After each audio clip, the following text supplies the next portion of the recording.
betul sekali, saya sudah diwawancara ya oleh Tempo dan sudah terbit dalam Tempo edisi Lebaran 8 April 2024, dan mungkin setelah 144 tahun sejak kedatangan secara masif Ba'alawi ke Indonesia, yang menurut Jajat Burhanuddin itu kan masuk mereka tahun 1880 secara masif ke Indonesia. Berarti hari ini sudah 144 tahun. Mungkin setelah 144 tahun ini baru majalah Tempo yang mengangkat masalah diskursus terputusnya nasab Ba'alawi ini ke media nasional. Saya sangat respect dan saya sangat berterima kasih, walaupun masih ada beberapa catatan dari teman-teman, seperti dari Gus Fuad Pleret yang memberi catatan bahwa ruang yang diberikan untuk kesimpulan tesis saya itu terlalu sedikit, hanya 1 lembar, dibanding dengan seluruh berita tentang Habib Ba'alawi ini yang lebih dari 20 lembar. Juga ada catatan saya baca dari Dr. A.S. Hikam yang kenapa di dalam Tempo itu tidak dibicarakan tentang tes DNA. Tetapi secara garis besar ini sudah sebuah kemajuan yang luar biasa, di mana saya juga dulu S1-nya kan jurusannya jurusan jurnalistik di UIN Sultan Maulana Hasanuddin, jadi mengerti bagaimana seorang jurnalis itu di dalam membawakan sebuah berita. Di situ ada opini, di situ ada berita. Berita itu berdasarkan dengan fakta-fakta yang ada pada hari ini. Ya, fakta yang ada pada hari ini ya seperti apa yang ada di Tempo kemarin. Yang pertama adalah adanya fakta bahwa masyarakat kita itu sangat menghormati keturunan Nabi. Yang kedua adalah fakta di mana ada orang, satu klan yang mengaku sebagai keturunan Nabi. Yang ketiga adalah adanya fakta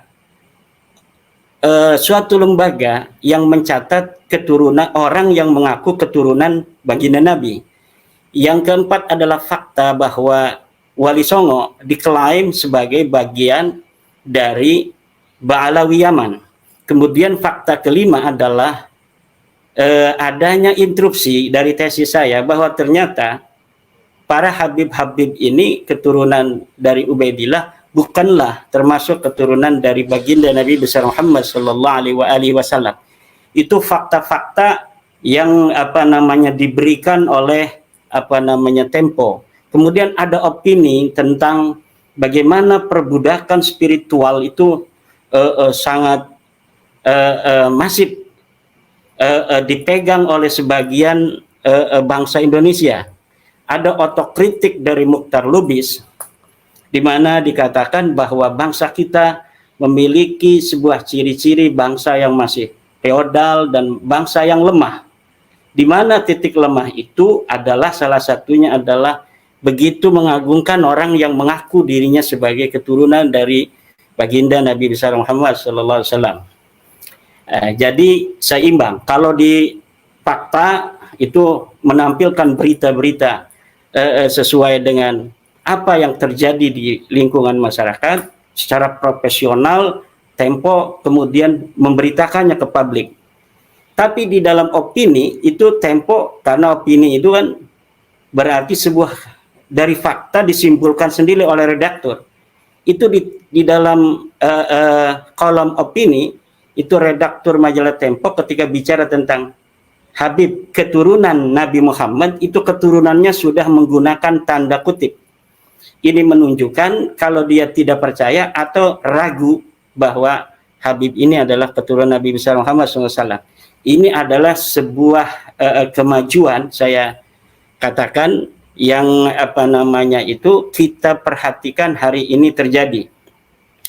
Mengenai bagaimana yang ditampilkan Tempo, di dalam edisi khusus Lebaran itu tentang tesis saya, bahwa saya di situ diwawancara bagaimana hasil tesis saya. Saya katakan bahwa Ba'lawi ini tidak terbukti sebagai keturunan baginda Nabi besar Muhammad SAW berdasarkan penelitian kitab-kitab nasab yang ada sejak abad ke-4, ke-5, ke-6, ke-7, ke-8, ke-9, di mana di abad-abad itu Ba'lawi yang mengaku keturunan baginda Nabi dari Ahmad bin Isa melalui anaknya yang bernama Ubaidillah yang wafat 383 Hijriah, itu ternyata mulai abad ke-5 ditulis kitab-kitab nasab yang menerangkan tentang anak keturunan Ahmad bin Isa, tidak tercatat nama Ubaidillah atau Abdullah sebagai anak Ahmad bin Isa.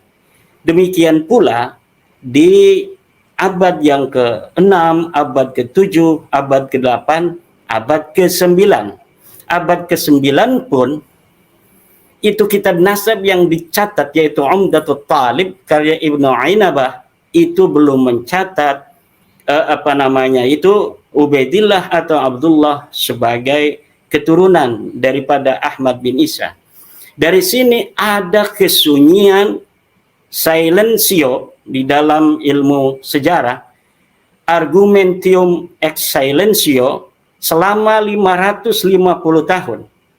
Di mana kalaulah ada kesunyian, di situ dapat ditarik sebuah kesimpulan tidak adanya sesuatu yang sedang dicari. Karena argumentium ex silentio itu adalah argumentasi yang dapat disimpulkan dari ketiadaan penyebutan oleh sejarawan.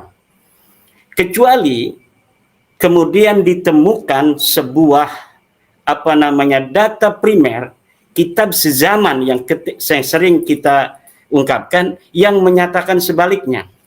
Marco Polo ketika dia rihlah ke China, dia tidak mencatat adanya tembok Cina.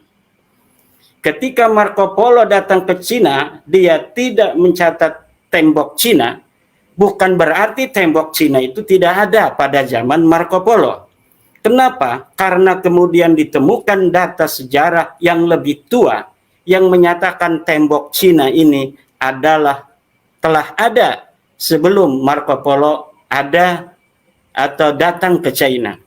Ini argumentium ex silentio tidak bisa digunakan sebagai dalil untuk kasus tembok Cina karena kemudian telah ditemukan data tua yang mengatakan tembok Cina sudah ada sebelum Marco Polo itu datang ke China.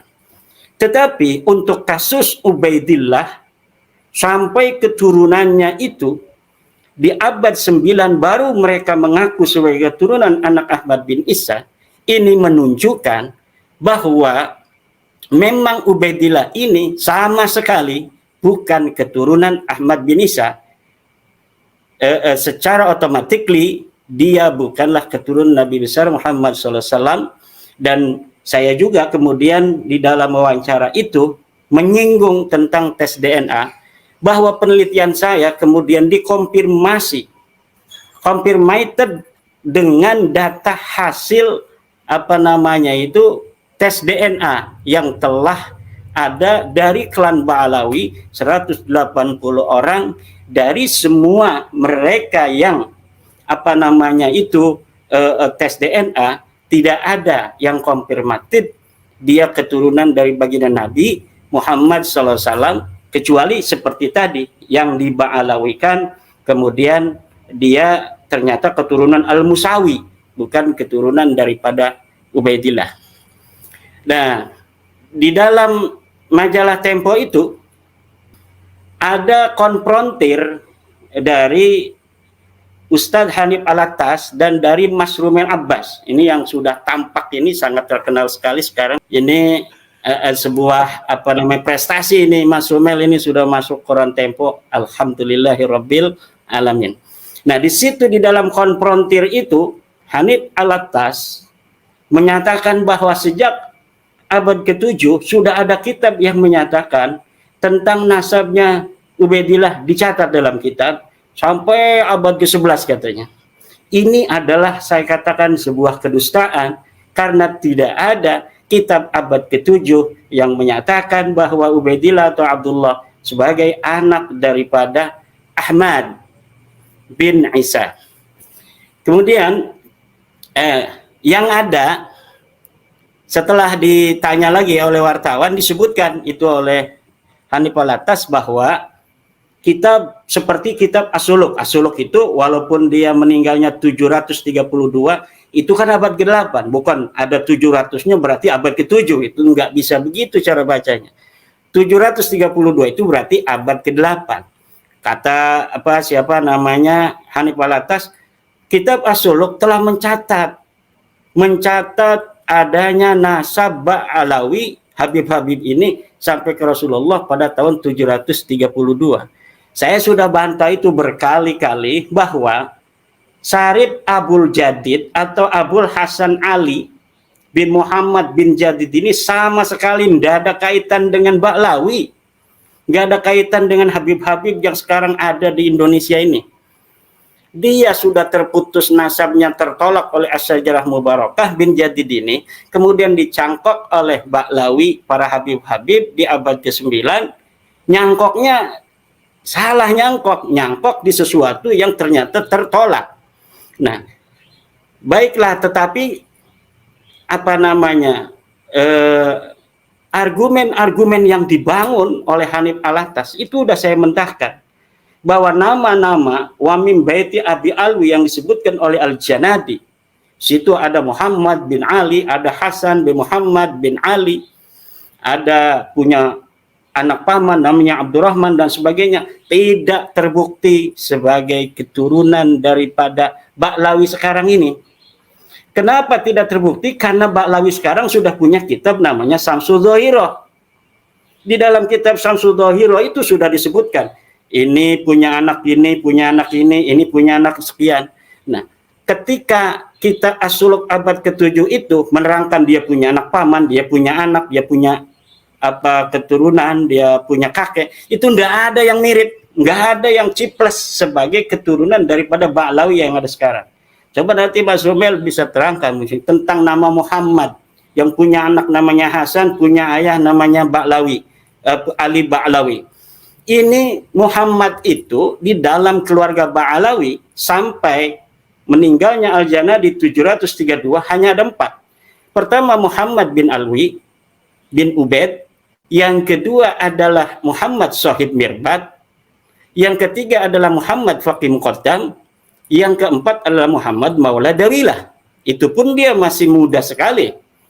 4 nama Muhammad ini coba lihat di Al-Janadi, di As-Suluk fi Tabaqatil Ulama wal Muluk. Al-Hasan ini punya ayah namanya Muhammad. Jadi Muhammad itu punya anak namanya Hasan, Muhammad punya ayah namanya Ali. Cari di Syamsul Dhahirah, adakah dari 4 Muhammad yang ada di keluarga Ba'lawi ini, yang dia punya ayah namanya Ali, dia punya anak namanya Hasan? Teu aya eta. Teu aya Muhammad anu boga anak ngaranna Hasan di keluarga Ba'lawi yang dicatat oleh Syamsul Dhahirah. Ini menunjukkan dari satu nama saja bahwa Muhammad yang ada di dalam kitab As-Suluk bukan Muhammad dari keluarga Ba'lawi sekarang yang ada di Indonesia dan di Yaman itu. Bin Jadid ini seorang ulama besar. Dia ahli hadis yang konfirmatif, terkonfirmasi kitab-kitab, banyak kitab-kitab yang menulis tentang nama Abul Hasan bin Muhammad bin Ahmad bin Jadid. Ada yang mengatakan Abul Hasan Ali bin Muhammad bin Jadid langsung, tidak ada Muhammadnya. Nah, tapi tidak ada satupun ulama yang menulis bahwa Muhammad atau Abul Hasan Ali bin Muhammad bin Jadid ini adalah keluarga Abdurrahman As-Segaf. Tidak ada yang mengatakan Jadid bin Abdullah ini punya adik namanya Alwi, punya adik namanya Basri. Tidak ada. Ini menunjukkan bahwa keluarga Jadid nasabnya adalah sesuatu, dan keluarga Abdurrahman As-Segaf adalah sesuatu yang lain. Itu tentang argumen-argumen Hanif Alatas di Tempo. Nah, kalau Mas Rumel ini yang sudah hitam lagi rambutnya sekarang ya, kemana itu yang, oh ternyata masih ada ini yang coklat nih. Nah, saya katakan bahwa apa yang Mas Rumel sampaikan di Tempo ada dua bagian. Yang pertama adalah framing, yang kedua adalah kedustaan. Framing itu yang mana? Framing itu adalah ketika Mas Rumel katakan kitab-kitabnya Kiai Imaduddin itu kitab modern. Jadi dia meneliti nasab tidak menggunakan manuskrip, tapi menggunakan kitab-kitab modern yang telah ditahqiq oleh para muhakkik. Itu adalah framing. Seakan-akan mengatakan begini, bagaimana seorang peneliti meneliti nasab orang dengan itu kitab-kitab yang dicetak oleh percetakan yang telah ditahqiq oleh seorang muhakkik yang tidak aman dari interpolasi, tidak aman dari penambahan, tidak aman daripada pengurangan dan lain sebagainya. Saya katakan kitab-kitab yang saya jadikan sebagai referensi di dalam membatalkan nasab Alawi ini, dari mulai Tahdhibul Ansab, kemudian Al-Majdi, Muntaqilah, Sajarah Mubarakah, Al-Fahri, Al-Asili, Asabatul Musan, Umdatul Talib, An-Nafah Al-Ambariyah, itu semuanya adalah kitab-kitab mu'tabar yang dijadikan referensi oleh para ulama-ulama nasab hari ini. Coba lihat Murtada Az-Zabidi, kitabnya itu ditahqiq oleh Badib, itu di bawahnya menggunakan kitab-kitab yang juga menjadi referensi saya. Di situ Badib menggunakan Sajarah Mubarakah, menggunakan kitab At-Tahdhibul Ansab, menggunakan kitab Al-Majdi, menggunakan kitab Al-Muntaqilah, menggunakan kitab Al-Asili, Sajarah Mubarakah, Al-Fahri, Asabatul Musan, Umdatul Talib, dan lain sebagainya. Dan jika Mas Rumel itu mengatakan seakan-akan tidak percaya tahqiqan dari para muhakkik yang terpercaya itu di dalam mentahqiqnya, seharusnya bisa membawa suatu contoh bahwa misalnya ini kitab As-Sajarah Mubarakah ditahqiq berbeda dengan kitab aslinya, dicetak berbeda dengan kitab aslinya. Kitab aslinya menyatakan ada nama Abdullah, ternyata pas dicetak kok tidak ada nama Abdullah. Apabila Mas Rumel bisa untuk membawa bukti semacam itu, baru kita bisa terima. Berbeda dengan kitab-kitab yang ditahqiq oleh Ba'lawi, oleh Abdullah Al-Habsyi. Lah itu saya sudah memberikan contoh-contoh interpolasi yang dilakukan oleh Abdullah Muhammad Al-Habsyi. Jamalul Lail, Yusuf Jamalul Lail, saya sudah dapat memberikan contoh kitab Abnaul Imam, di mana kitab Abnaul Imam itu dicetak tidak sesuai dengan manuskripnya. Saya juga dapat memberikan contoh kitab Tarikh Hadramaut, Tarikh Sambal, yang dicetak tidak sesuai dengan manuskrip yang aslinya. Nah, ini adalah beberapa contoh bahwa tahqiqan dari Ba'lawi ini muttahamun bil kadzib, tidak dapat dipercaya. Tetapi mengenai framing Mas Rumel tentang bahwa kitab-kitab yang lain itu yang saya jadikan referensi, ada hal yang sama dengan itu, belum bisa memberikan satu bukti pun bahwa ada kitab-kitab yang dicetak itu yang berbeda dengan manuskrip aslinya. Itu yang pertama yang saya katakan framing.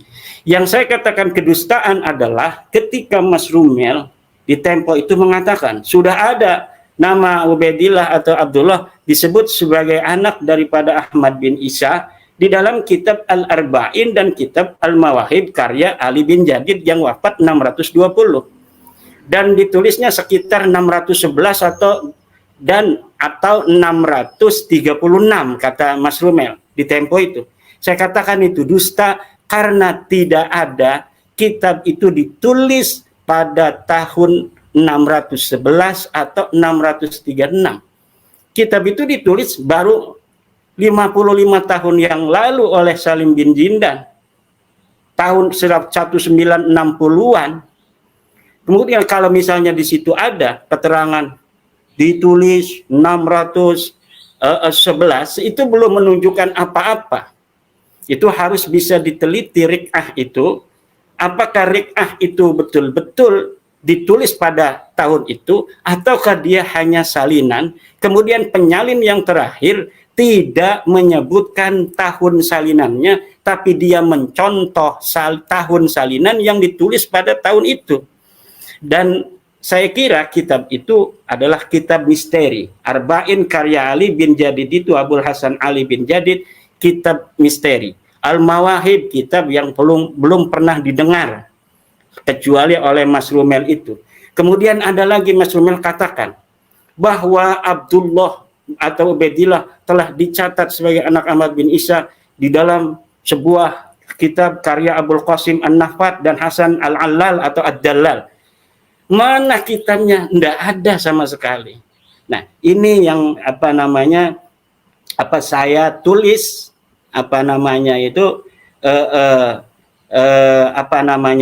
catatan-catatan tentang majalah Tempo. Namun secara garis besar saya mengucapkan terima kasih kepada majalah Tempo yang sangat profesional di dalam mengangkat isu nasab ini, walaupun ada catatan-catatan di mana DNA belum diangkat.